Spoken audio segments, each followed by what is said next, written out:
इस पिक्चर में हम लोग को एक बटरफ्लाई शेप रैश दिख रहा है। तो डायग्नोसिस क्या हुई? SLE, systemic lupus erythematosus. ये क्वेश्चन, ये वाला स्पॉट मोस्टली आता होता है। या तो आपके वॉट टेस्ट में पूछ लिया जाएंगे या आपके फाइनल्स में पूछ लेते। अक्सर आता है किसी ना किसी स्टेशन में ज़रूर देते हैं वो लोग, क्योंकि ये SLE जो है ना बहुत इंपॉर्टेंट है। ना सिर्फ ये हमारे पास ये रैश प्रोड्यूस करता है, बल्कि ये मल्टी सिस्टम डिसऑर्डर है SLE। ठीक है, इन्वेस्टिगेशंस क्या होंगी कि हम लोग इनमें anti-DS DNA एंटीबॉडी करवाते हैं जो कि डायग्नोस्टिक इसके लिए है। उसके अलावा एंटी न्यूट्रोफिल एंटीबॉडीज़ करवाते हैं, C3 C4 लेवल्स करवाते हैं जो कॉम्प्लीमेंट सिस्टम के लेवल्स हैं। ठीक है, चेस्ट एक्सरे करवाते हैं to rule out any other disease. Management क्या, इनके ऑप्शंस क्या हैं कि एनाल्जेसिक्स देंगे, एनसेट्स देंगे, अवॉइड सन एक्सपोजर, हाइड्रोक्सीक्लोरोक्वीन देंगे। ठीक है, उसके अलावा कॉर्टिकोस्टेरॉइड्स देंगे। इम्यूनोसप्रेसेंट्स में हम लोग मीथोट्रेक्सेट दे सकते हैं, साइक्लोस्पोरिन देंगे। ठीक है, कॉम्प्लिकेशंस क्या हो सकती हैं कि लूपस नेफ्राइटिस हो गया, पेरिकार्डाइटिस हो गया, स्ट्रोक हो गया, इन्फ्लेमेशन हो गई ब्लड वेसल्स की। ठीक है, नेक्स्ट स्पॉट है हमारे पास। इस पिक्चर में हम लोग क्या दिख रहा है, गौर से देखें। हमारे पास स्केली लीजन्स दिख रहे हैं, सिल्वरी स्केली लीजन्स दिख रहे हैं जो कि हमारे डायग्नोस्टिक है सोरियासिस में। ये वाला स्पॉट ना डर्मा के इसमें आता हो कि डर्मा का भी उन लोगों ने ना एक स्पॉट देना होता है, तो कभी कभार ऐसा कोशिश करते हैं कि डर्मा में सोरियासिस दे देते हैं या फिर जो है ना SLE दे देते हैं। कंफर्म कैसे करेंगे हम इसको? क्लिनिकल ग्राउंड्स पे करेंगे और स्किन बायोप्सी करवा के कंफर्म करेंगे। वैसे तो क्लिनिकल ग्राउंड्स पे ही हो जाता है, लेकिन मेंशन कर दिया गया यहाँ पे कि स्किन बायोप्सी भी करवाते होते हैं। Describe the lesions. क्या लीजन्स है ये? हमारे पास सिल्वरी वाइट स्केली लीजन्स है जो कि अपेयर होते हैं ज़्यादातर एक्सटेंसिव सरफेसिस पे। ठीक है, कभी कभार जो है ना कि वो टाइप सी पूछ ली जाती है, कोटेट होती है, एक फ्लेक्सर होती है। वैसे एक्सटेंसिव सरफेसिस में मिलते हैं, लेकिन फ्लेक्सर टाइप भी होती है, इसके टेयर ड्रॉप होती है, एरिथमेटस होती है, पुस्टुलर भी होती है। ट्रीटमेंट ऑप्शंस क्या होते हैं? इनमें कॉर्टिकोस्टेरॉइड्स देते हैं।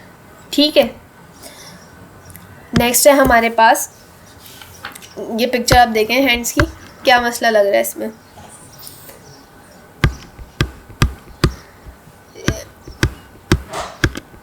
ये देखें जॉइंट्स, देखें कैसे स्वेल हैं इसके।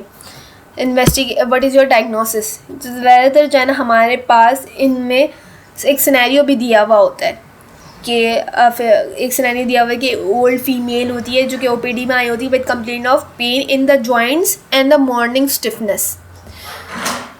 ठीक है, ये हमारे पास सिनेरियो दिया होता है। ये देखें ना, स्मॉल जॉइंट्स दिखाए हुए हैं, तो मतलब क्या हमारे पास स्मॉल जॉइंट्स इन्वॉल्वमेंट किस में होती है?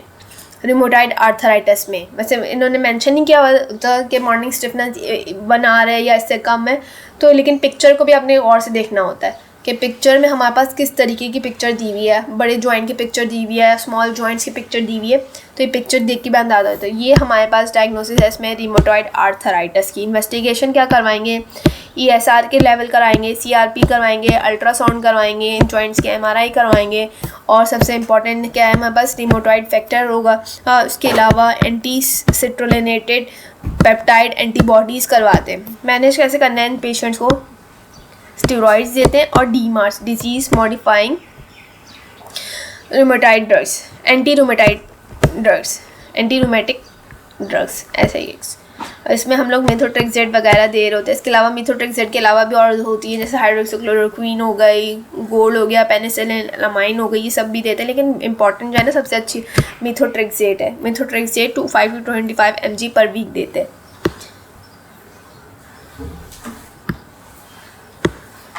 ये वही एंडोस्कोपिक वाली पिक्चर है जो हमने पेप्टिक अल्सर डिजीज़ में बात की थी। तो कभी कभार जो है ना इसका सिनेरियो दे देते हैं, कभी कभार ऐसे पिक्चर दे के ना पूछ ले होते लेकिन ज़्यादातर जो है ना सिनेरियोस हमारे पास मेंशन होते हैं, तो आप लोग देख लीजिएगा, इसके सिनेरियोस को भी देख लीजिएगा। Identify the picture, what is diagnosis क्या है? पेप्टिक अल्सर डिजीज़ है।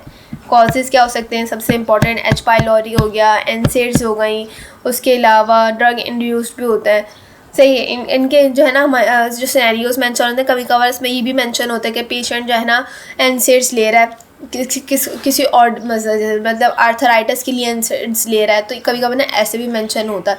तो आप लोगों ने जो है ना समझ जाना है कि drug induced peptic ulcer disease है। इन्वेस्टिगेशन में H. pylori की टेस्टिंग कराएंगे, स्टूल कल्चर कराएंगे, यूरिया ब्रेड टेस्ट करवाएंगे, एंडोस्कोपी करवाएंगे। ट्रीटमेंट में क्या है, हम लोग क्या देंगे इसमें, प्रोटॉन पम्प इनहिबिटर्स देंगे, अमोक्सिसिलिन देंगे, मेट्रोनिडाजोल देंगे। ठीक है, डेट्स इट। ये तो हमने तकरीबन जो है ना मेन स्पॉट्स कर दिए, लेकिन इसके अलावा भी कुछ स्पॉट्स ना रहते हैं, जैसे कि एक काउंसलिंग का स्पॉट आता होता है, चेस्ट एक्सरे का स्पॉट आता होता है, और इसके अलावा जो है ना हमारे पास